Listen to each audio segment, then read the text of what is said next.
Hey YouTube, it's me Busy Bee. Today I'm going to talk a little bit about an update on the Peterbilt. I've had so many people requesting what's going on with the Peterbilt.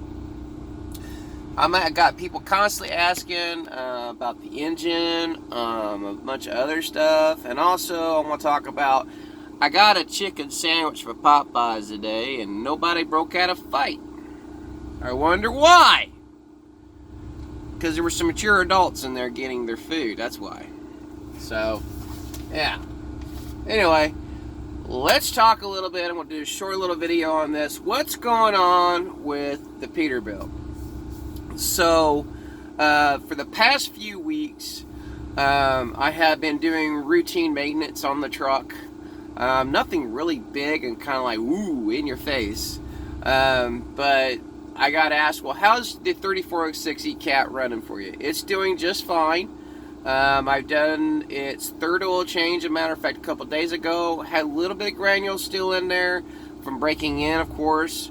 But I'm going to call my cat guy. I said, hey, when should this clear up, or do I need to take it in and have it looked at? Hopefully everything's okay. But if you know a little bit about it, comment down below in this video. I appreciate the comments. But yeah, the engine's doing pretty good. And then shortly after the engine, a couple months later, well, actually about the month of November or December, I had to put a transmission in the truck. It started showing its wear. The engine had some pretty significant issues that needed to be addressed. That I think that it just needed to be taken out of the truck, rebuilt, and really, you don't know anything about that transmission because I don't know what they done. They said it was rebuilt, but it was so sloppy and everything. I think there was more going on in the transmission than what they were saying. The clutch was starting to go out on it. The shifting was kind of sloppy, and then I was scratching my head after I got. I said, why is it still kind of sloppy up top on the shifter? And they put new boots and stuff, rubber bushings and all that in the shifter, but it's still kind of sloppy. And I'm like, okay, well, what's going on here? Well, they said the top half needed to be replaced. And I'm like, well, why did you guys do that when it got rebuilt? I mean, that's a no-brainer, right? So I'll probably have to do that later on. I could probably do that myself. It's not hard. I just got to take the bottom half of the plate off on the floor, reach down there, pop the boot. Pop the 4 bolts that's on the bottom of the shifter, and then swap all that out and put it back in there. I believe that's how it is. I'm not sure, but shoot, I might have somebody do it for me and not even deal with it, so I don't have to stress about did I do it right, did I do it right. But everything's going good so far on that. Now, I did put set of 4 new tires on the front drive axle. Because the tires were starting to have some issues. One of you viewers I know that was with me that day, hi, thank you so much, but we were talking and discussing about the tires, and one of the issues I had is the tread started flaking off. It just started flaking off on the treads, and I'm like, okay, what's going on here? So I got looking at, oh, these tires are not as new as I thought they was. So I looked on the caps, they were from 2017. It's 2020. So yeah, they needed changed. Okay. I don't know how long the Pete set before I got it. I was told possibly a year. They really didn't have any clue. So I went ahead and changed that set on the front. Now the ones on the rear that I have for the tires, they got changed after I got the truck because I saw some uneven wear on the tire, and I was like, okay. So I went ahead and asked them to change those for me because I figured it was causing my wobble. Well, what the wobbling is that it was the rear tires causing the wobble, along with the U-joints in the drive line, the transmission. I mean, the whole entire drive line had to be gone through because this truck was in an accident. It smacked the back end of a tanker at one time. So I guess he was probably still in gear when he hit the back of the tanker. And I found out why he hit the back of the tanker, because I passed him one day, and he's sitting there with a cell phone in his hand and sitting there playing on the cell phone, whatever he's doing. And he goes, "Hey, I know that truck." Well, he was the one that wrecked this Peterbilt. So I was like, yeah, I can see why you lost your job, and you're working for another company, and your company wouldn't be too happy with you playing with your cell phone while you're driving. And if you play with a cell phone while you're driving, you had no common sense to be driving a truck. Seriously, you know, I mean, this can kill somebody in a heartbeat. You could kill yourself being negligent. I mean, there's people that's went to jail for murder because they were playing with a cell phone while they were driving, or watching a movie or whatever while they're driving, and they went to jail for some charges, or some serious charges. So when you're messing with that phone, just think about, is it really worth picking this thing up and going to jail? Or should I just let it be? You know, you got Bluetooth capability. If you got to check a message, have it talk to you if you have to. I mean, that's the safest way, because you're not touching the phone. You know, and if it's that important to look at it, pull the thing over, pull the truck over. Come on. So let's get back on the topic here. So I changed the tires. I changed the shocks on the Pete. Every single shock on this Peterbilt has been changed in the past couple weeks. Sorry I haven't been able to do any footage of it or anything. I've just been swamped trying to get everything ready for my DOT inspection for the rig. It's due the next week, so I got to get everything up to par. I mean, everything was up to par, but I'm trying to improve what the truck needs. Okay, so the front shocks and the rear shocks got replaced. Even the ones on the sleeper got replaced. So this thing rides real good. Now, for the front drive tires, I went with Michelin's. I'm trying them out, see how they work. The rear ones still have the Yokohamas that was on here when I got the truck. That's the ones that they threw on here because they had a Yokohama account. Now, I could say Yokohama is a pretty decent tire. I can say that. But the problem I have with the Yokohamas is they like to split right in the groove. I mean, if you got a groove, it likes to split right inside that groove. And it's just, I was like, if these are doing this, let's just say the other ones are going to do it eventually. So, and I'm starting to see some funky wear on the ones on the rear too, but I hear that that's been a common thing in some of these tires here lately, that the treads like to do some funky stuff. So I went with these Michelin's XD&2s or something like that. They got a really beefy tread on them. I'm like, wow, that's going to come in handy for snow and ice. So I was pretty well impressed. I put it on the front drive, so I got some good grip back there when I'm going down the road. And then let's see, what else have I done? Of course, you guys know about the generator. It's still going pretty good. I'm going to have to probably take it to a small engine shop to have it tweaked a little bit, because I had to have it on half choke now to keep it running when it's got what they call it, a load. It's got a load on it, so if I'm running a heater or something in here, you know, it's having a little bit of trouble, and it's sitting there amping up and go room, room, room, room, room. So that's what that's doing. And I got told by my small engine guy, he goes, you probably need to do some adjusting or change a jet or something in it to get it right. He goes, but you can run half choke, you'll be fine. Just keep an eye on your spark plug and you should be okay. That's alright. He goes, it won't hurt running on half chokes. Alright. So, I mean, pretty much everything's broke in now. So, I'll probably have to get an oil change here in the probably next week or so, because of me being running it.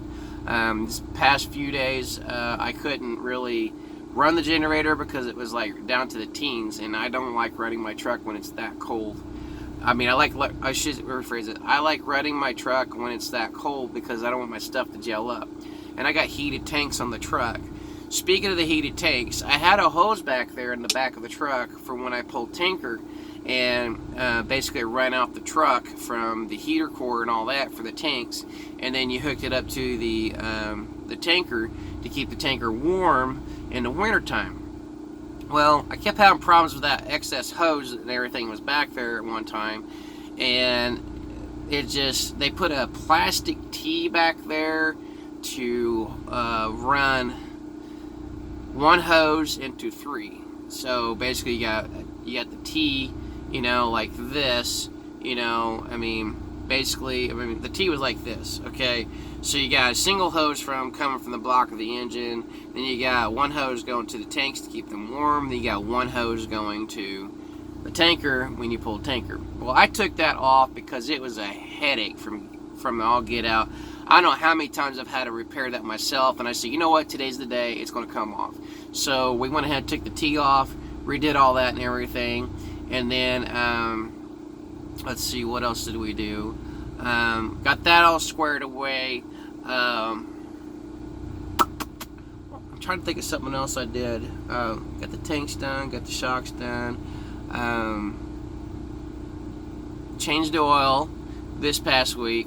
It was the third oil change. I did say that. Oh, and then I changed the differential oil as well on the front and rear drives.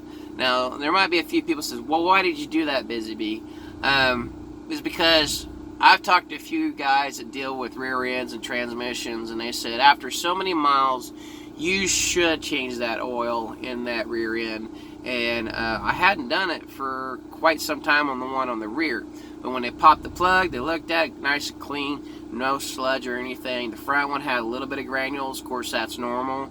But it looked pretty healthy, nothing wrong. Hopefully everything will be okay. I just went ahead and drained it, and then we refilled it, changed it out, because oil does break down over time, so it's something to really think about if you're an owner operator. Maybe I should change this. A friend of mine, he says, I never thought about that, but you are right, oil does break down over time. Yes, it does.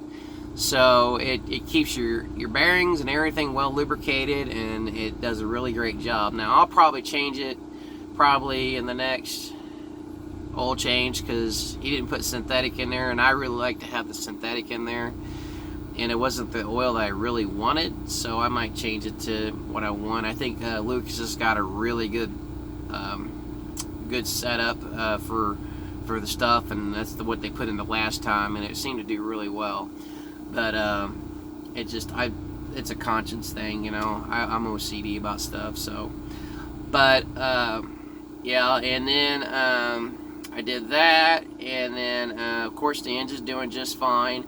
I was using Rotella in this engine, but I kind of noticed that when I was using Rotella, it started burning it a little bit. So I was like, well, let's try some Delvac, worth a shot.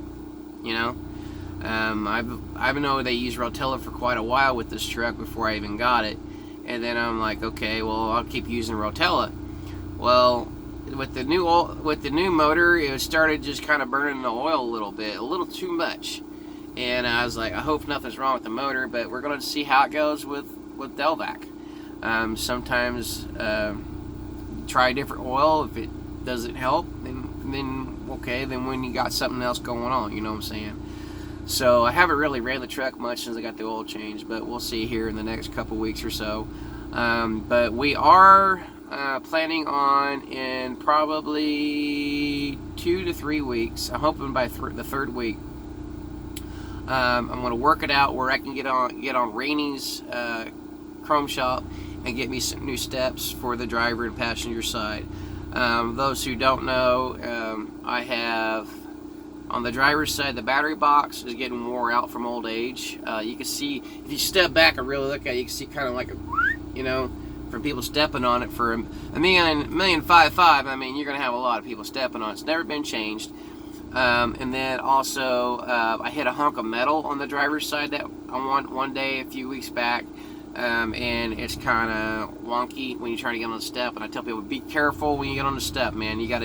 I tell them how to get on there, and it's not the greatest right now, but you can still get in the truck, but it's going to have to be replaced. And I found some steps that are pretty reasonable. They're about $500-600 a piece.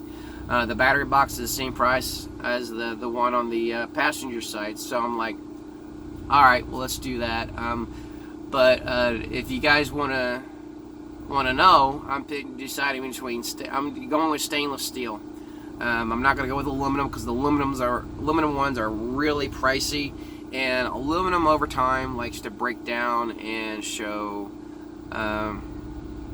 likes to show its age, you know, because people like to use brightener and all that on their trucks, and I try not to use brightener. And anymore, I just like, I don't care, because it's an old truck right now, and that's just, it's done. You know, the steps are done. So I'll probably put them back here in the back of the sleeper. One of them was good. The other was just trashed. It's no good. I might put it back there for maybe a storage area for like my gasoline cans for the generator. That's probably the only thing I'll do with them. With one of them, and the other one I'll just use for storage for like oil or whatever I need it for, and then also use it for a step, because the one in the pasture is kind of and it's starting to crack at the bottom, and it's just old and wore out. You know, over years of use and abuse and road rash and whatnot, you know, it's in vibrations and all that, things start to wear. You know, I mean, it's a really old truck. It's 20 years old, so it's been on there for a long time, and it's time to change. So I'm going with diamond plate, or I'm going to go with smooth stainless steel. So it's going to be diamond plate stainless steel or smooth stainless. I'm kind of leaning towards the smooth stainless, because I just love this sinister clean look. It just looks awesome, you know, and it's a head turner, you know. Plus, when this truck is done, it's going to look awesome, you know, and it's going to have a special name to it on the back and everything. But it's going to be dedicated to Jesus Christ. This is what it is, you know. And what you see behind me, this is all going to change too. It's all going to be really nice inside. I'm actually thinking about putting a window back here. I just got to take the time to go to the junkyard and pull one out of the truck and put it to work, you know. But that's way down the road. I'm trying to take care of the safety stuff, you know, right now, and the main mechanical stuff, just to get her going, and then also to let you guys kind of know, I'm working day to day the best that I can with what I got, because last year I got hit twice with some seriously major repairs. The engine, and then it was the transmission. So I'm living pretty much close to paycheck right now, having a hard time, because it ate up all my savings for the Pete, and I'm trying to build that back up slowly, but you got all these little minor things just keep jabbing you every so often. So that's why I haven't done much of anything, is because financially it's just not there. And I'm an owner-operator. You can understand, those who are owner-operators know, when you get that low, it's kind of like, oh my God. So I'm doing the best I can with what I have in my pocket. So it's like one piece at a time. You know, Johnny Cash says, I built a Cadillac one piece at a time. So I'm building my Peterbilt one piece at a time, slowly but surely. And of course, you got to worry about home too. So I got a wife and a kid at home, so I got to make sure they're taken care of too, and the bills are getting paid at home, but also still be able to maintain this rig. So things should be getting better here in the next couple months, because my wife decided to find her something to do and make a little bit of this to help out, which is a big relief off my shoulders, you know. And I kind of begged her, so you're going to have to do something, babe, because I need you, you know. I mean, this is not working at the moment because our business is trying to thrive, but you know, kind of need that little extra boost with her helping on home, you know, and I can concentrate on where I'm at right now. Now, my plan for 2020 is to finish up what I'm doing with the Pete, just basically the steps, some lights. I'm going to replace some chrome on the truck that's wore out. I got headlights I want to put on the truck. I'm going to change out the round ones to the double rounds with LEDs. They're made by trucks. Those are things I like how they look. They just look awesome. It still gives the classic look, but yet it's an updated version. So I kind of like that. And then also I can change the bulbs out and all that. And then the headlights I got on the Pete right now are the old round style that they put back then on some of their trucks. Just aftermarket. And then I put like an aftermarket LED projection style bulb in there as well. I did that 2 years ago. Now they're starting to go out, dude. I mean, I'm starting to show signs of like, hey, they're getting ready to go, you know. So I'm going to have to put the old ones back in, and I found out recently that they do make a regular bulb for headlights now that replaces the factory. It's an LED, and I'm like, well, that's great, because I don't have to do this anymore. And the single rounds are kind of hard to see at night. I just wish sometimes I had that extra light if I needed it to hit the high beam, to see a little better. And then also I thought about when I redo the bumper, is one of the things I want to do is a different bumper. I want to put a really nice bumper up front, and I thought about getting the Revolution lights, just like a stick light Revolution, going across the whole in front. Just put up different lights up front on that bumper, and then when I'm driving down the road, all I gotta do is switch it to a white light from amber, and that'll give me a little extra light on the road to help me out. And then we're gonna put new chicken lights on the rig. That's something in the plans. I found really cool lights that I've just fell in love with. When you got them off, they look chrome, but when you turn them on, they look like a vortex, man, and it's really cool. I love them, and they're the Piranhas. You could check them out. I found them over in Memphis. I'm going to buy me a bunch to put on the rig. I'm replacing the roof lights as well because they're getting wore out. So, it's just when the financial is there, I'll splurge. And for the past month, I'm just like boom, boom, boom, boom, trying to get everything done. But now that I got everything squared away, I got to get the DOT done, which is like $80, $90, whatever, and then I should be good for a little while. But that's what's going on with me and the truck, and also I'm also planning on getting the Mustang going this year, if all possible.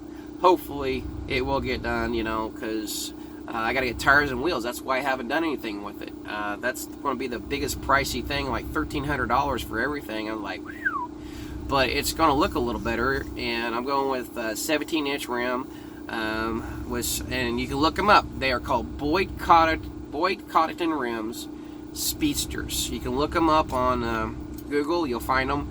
I'm getting it from Tire Barn or Discount Tires, where I'm getting it from. And then I got to put new shocks on the Mustang, and then I gotta fix the brakes on it too, and then it should be good. I mean, that's about all I gotta do with the Mustang. So and then I could drive it. Then let's see, as for the Suzuki motorcycle, that's kind of just kind of waiting on the right moment, because I don't know what's going to cost to get that thing up and running, because I got to the point where I tried to get the thing going, and then I got to where to a certain point of, okay, I can't finish the rest of this because I just don't have the time. Put it in a shop to a guy in Greencastle, got it back, and I tried to ride it down the road. The thing wouldn't go down the road. I'm like, come on, man, fix it. Well, it's this. Well, long story short, I found that he jacked my carbs, and then there was a few spark plug wires that wasn't in the right spot. There was just a few things that wasn't in its right place. So he calls himself a really good shop. Then I found out he didn't even work on the bike. He had somebody else do it for him. So I'm like, if you didn't want to do it, why didn't you just say so? I would have found somebody else. So I found a guy over in Plainfield, Indiana. He does vintage bikes. He says he can work on it, and that's what he specializes, vintage bikes. I said, okay, we'll give you a try. Why not? So that's what's going on with the Suzuki. I'm wanting to get it done, because there was a little story behind it. My dad helped me get the frame powder coated and set it off, and he took it over there for me because he didn't have time. And then, so on and so forth, and going from there, So, but anyway, that's what's going on with old Busy Bee. That's why it's been going on here lately. I'm slowly trying to get the Pete up to par, get it DOT legal. It's legal, it is legal, but I'm just trying to get, worn out parts and swapping them for new. So, when I do the chicken lights, I want to replace all the chrome. I'm going to put all new lights on the chrome. And then you'll see, I'll make a video for you guys. That's why I've been doing videos here lately, is because I'm trying to concentrate on the business, and I'm working late and I'm tired. So, it's hard to juggle sometimes. And I do my videos raw. I tried to do 3-4 videos and I just jacked them. So I need to stop talking to you guys. Just give me a 24-minute video and I'm rambling on. So y'all have a great and wonderful day. That's what's going on with the Pete. That's what's going on with the engine and everything else. So that's what is up. It's a Q&A today. And I hope you liked this video. Give it a big old thumbs up if you liked it. And if you see this video and you liked it so well, why don't you subscribe to my channel, man? I mean, I love subscribers to show up, and makes you feel good when someone says, hey, you inspired me. Well, I'm glad I inspired you, you know. I mean, I try to make all things possible to inspire someone, and, you know, it's just, you know, with God, all things are possible, and I'm glad I inspired you in some sort of way, or maybe something I done, and it's like, whoa, I didn't even think about that. So, but anyway, that's it. Y'all have a great, wonderful day, and all things are possible. Are they not? God bless. Peace. Gunner. Later.